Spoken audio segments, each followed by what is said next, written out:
munaasabadan oo ka dhacday xarunta dugsiga sare ee gabdhaha ee Nuuraddiin ayaa waxay ahayd mid lagu maamuusayo 28 arday oo ku guuleystay kulliyadda caafimaadka ee jaamacadda Hargeysa kuwaasi oo kamid ahaa ardayda dugsiyada sare ee Nuuraddiin iyadoo guud ahaan tirada ardayda loo qaadanayay kulliyadda caafimaadka ee jaamacadda Hargeysa ay ahayd 45 arday waxaana munaasabadaasi ka soo qayb galay maamulka dugsiyada sare ee Nuuraddiin waalidiin arday iyo marti sharaf kale ugu horeyn waxa halkaasi ka hadlay maamulaha dugsiyada sare ee Nuuraddiin Ismaaciil Maxamuud Cakuush waxaana hadaladiisii kamid ahaa waxaynu runtii munaasabadan kooban maanta u qabanay inaynu ugu ducayno uguna hambalyeeyno ardaydii ka baxay dugsiga sare sanadkii markaan soo dhaafnay 2016-2017 waxaan gaar ahaan runtii hambalyeynaynan bogaadinaynaa ardayda 28 ardaya ku guuleystay kulliyadda caafimaadka ee jaamacadda Hargeysa 45 arday runtii kulliyadda caafimaadka ee Hargeysa loo qaatay waxay ardaydeenu ka noqdeen 28 halkaas oo marka percentage-ka loo bedelo ka noqonaysa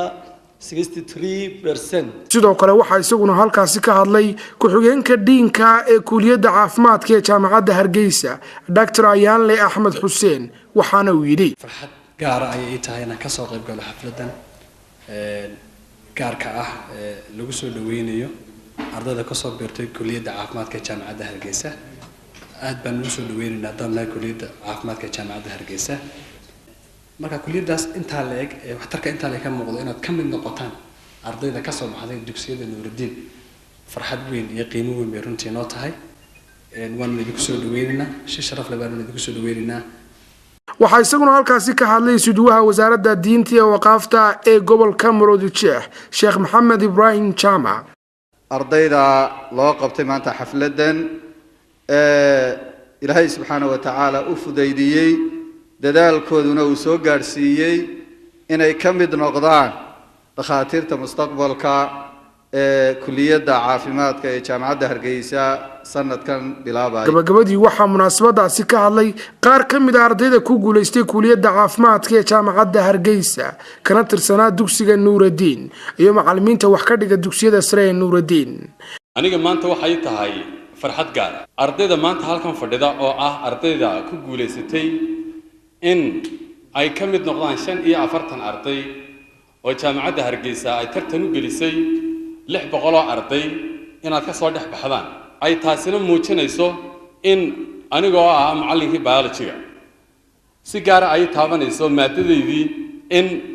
ardaydii ay cilmigoodii ku sii wadayaan aad baan ugu mahadcelinayaa macallimiinteedii iyo maamulkaba siday markasta yani noola socdaan